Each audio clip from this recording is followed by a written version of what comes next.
Good morning. Day 3 of the famous trial. Surprisingly, they've already got 6 jurors and they picked a foreman. I don't know how they get to pick. I always thought the foreman was elected by the other jurors, but I guess I was wrong. Won't be the first time, won't be the last time.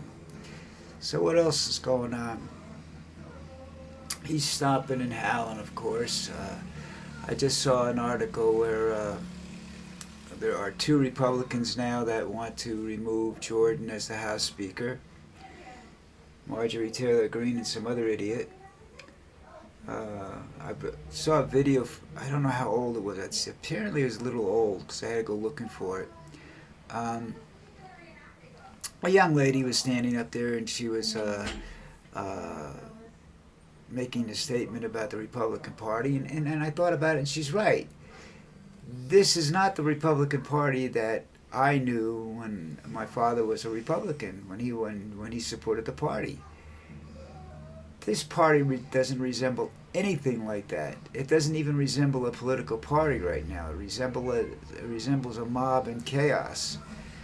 I don't know. I know that big changes took place after Reagan was president, and it seemed that it became the whole presidency seemed to become more about the cult of personality than rather the what can you do for me today kind of thing. You know, what are you going to do to improve the country?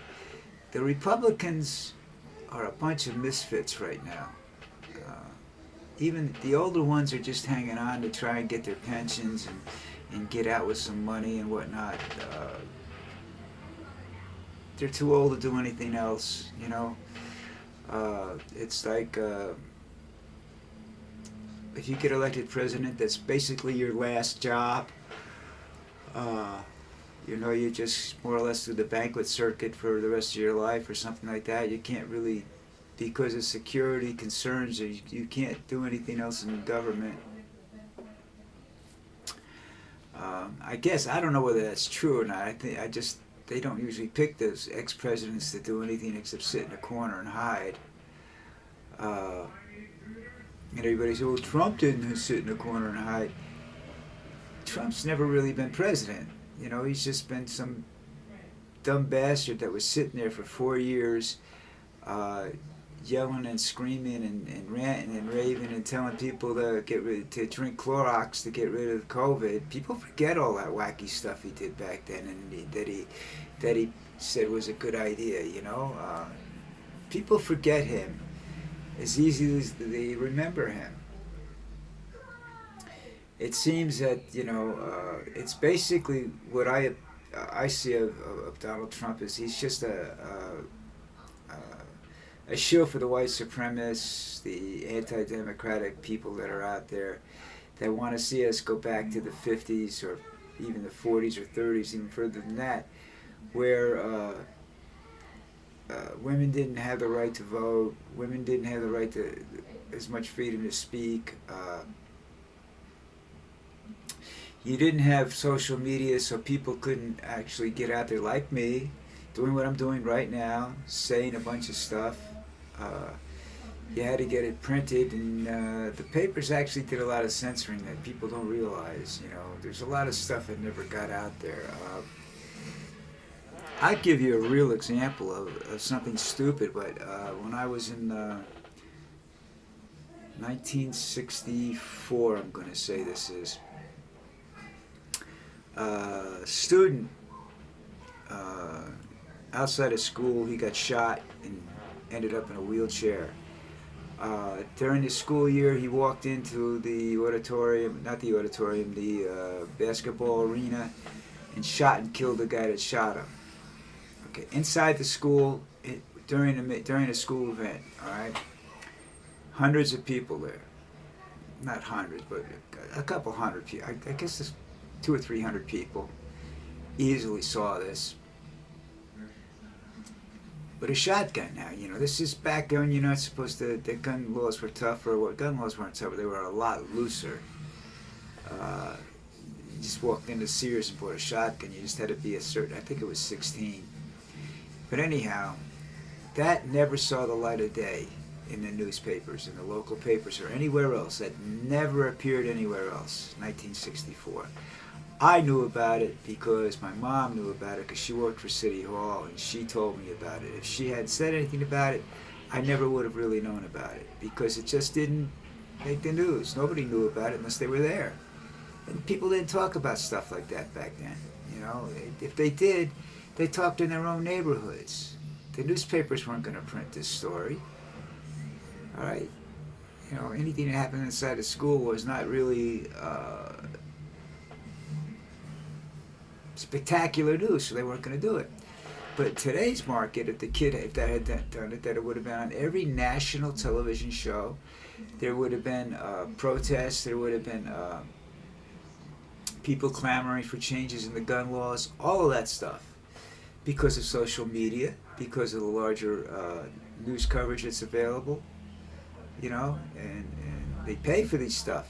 They would have, if there was videos of that stuff, that they would have pay $10,000 any TV station, no sweat. All right. So that's why I say things are different now. And like I said, this all the change in the political party started back with Reagan,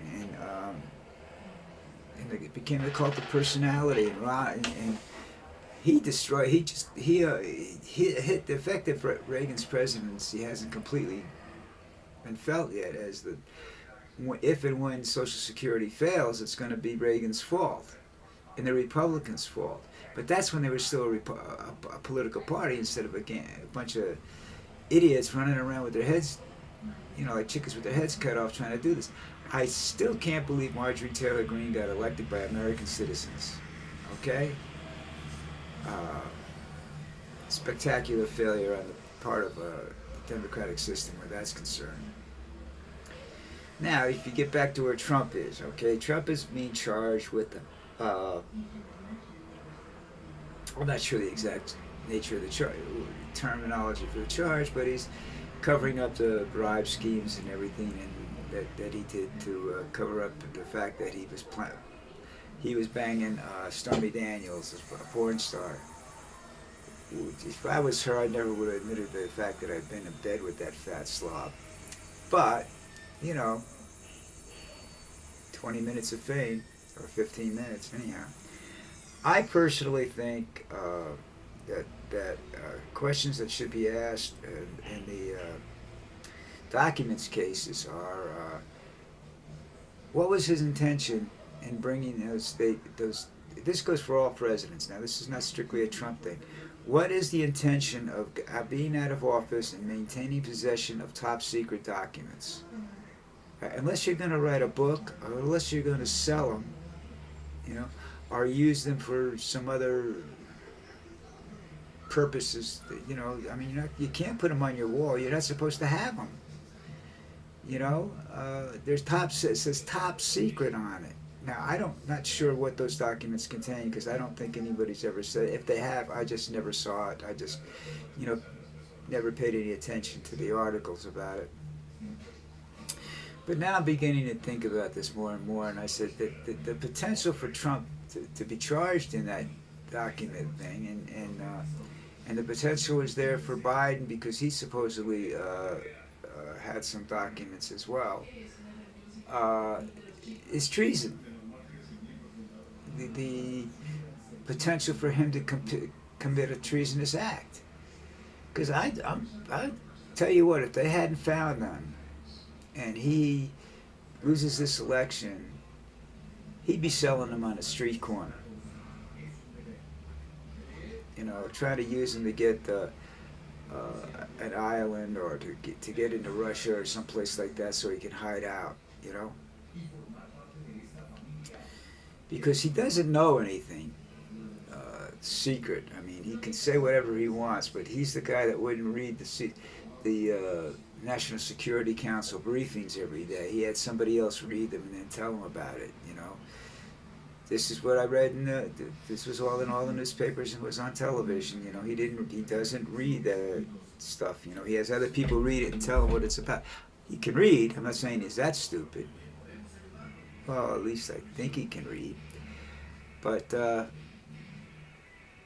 you know, to sit around and worry about this trial, I said this man, in my opinion, has committed treasonous acts, and the penalty for treason is death. All right, as far as I know, I may be wrong. Firing squad or hanging was the if you're in the military, anyhow. Uh, they'd have to build a Escobar type prison for this man if he goes to jail. Uh, the security that would be necessary would be beyond expense. You know, I think that's a lot of what they're doing is they want to stop him from running. They figure if they could put enough pressure on him, he'll stop, or he won't get elected because enough people will stop believing the bullshit that he hands out. You know, and that's possible. But like when you read this, if you see this video by the political girl, I think she calls herself on YouTube, and she's talking about this is not your father's Republican Party. When you read articles like that, or you read articles like that, you understand something. There are other forces at play here besides Donald Trump. You know, he may or may not be as powerful as he pretends to be within the Republican Party. If he is as powerful as he pretends to be, then there's somewhere along the line, we failed a bunch of people in getting them educated, you know, to where they would allow something like this, someone like him to be elected, you know. He is a dangerous man because he, in his own right, he does believe he's right. He does believe everything he does is right, that he can't do any wrong. And God help the country and the world and a lot of people in this world if he gets immunity, because that will make him the most, even though other presidents will get it too, that will make him the most dangerous man in the world. Well, I don't know how much else is going to happen today, but the way it looks now is that there won't be 2 weeks or 3 weeks of hearings on the jurors. They could have a jury and be in trial next week. You know, which means that he'll get acquitted because that's just happening too fast. It means somebody bribed somebody. I think that's my personal opinion, but you know. What do I know? I'm just a fat guy with a beautiful little dog and a great wife sitting down in South America talking to you all. Anyhow, if anything spectacular happens, I will be back. Unless it happens here, then I don't know whether I'll be back or not. But we'll talk again tomorrow or later. Who knows?